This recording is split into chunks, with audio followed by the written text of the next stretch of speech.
अनुष्का शर्मा और रणवीर सिंह का past relationship. Zoya Akhtar के लिए बन गया है मुसीबत की वजह।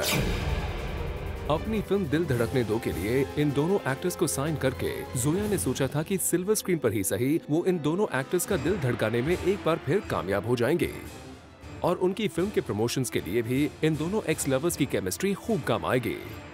लेकिन जोया के ये प्लान धरे के धरे रह गए। जी हाँ, जूम को एक्सक्लूसिव सोर्सेज से इंफॉर्मेशन मिली है कि फिल्म दिल धड़कने दो के सेट पर रणवीर और अनुष्का का दिल एक दूसरे के लिए बिल्कुल नहीं धड़क रहा है।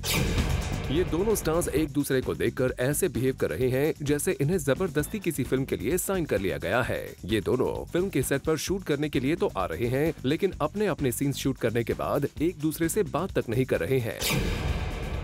दरअसल इन दोनों स्टार्स का रिलेशनशिप कुछ इस अंदाज में टूटा था जिसकी कसक अब तक इन दोनों स्टार्स के दिलों में बाकी है। खुद रणवीर सिंह ने करण जौहर के चैट शो पर इस बात को कबूल किया था कि अनुष्का उनकी अब खास दोस्त नहीं है। साफ है, इन दोनों स्टार्स का रिलेशनशिप बेटर नोट पर खत्म हुआ था। कुछ टैबलॉइड्स ने तो यहाँ तक खबर पब्लिश की थी कि अपने रिलेशनशिप के टूटने के बाद अनुष्का शर्मा कुछ दिनों तक खुद को संभाल नहीं पा रही थी, क्योंकि रणवीर के साथ रिलेशनशिप को लेकर वो काफी ज्यादा सीरियस थी।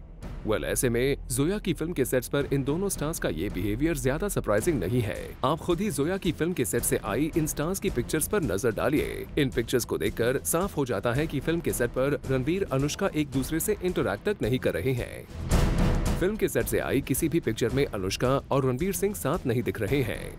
साथ ही खबरें तो ये भी आई है कि फिल्म के सेट पर रणवीर 10 दिनों से दीपिका पादुकोण के साथ और अनुष्का विराट कोहली के साथ बिजी हैं।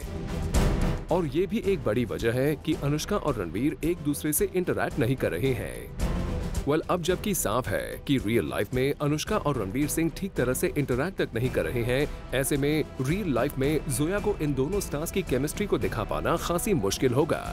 For Kunal Mandekar, zoom, Mumbai.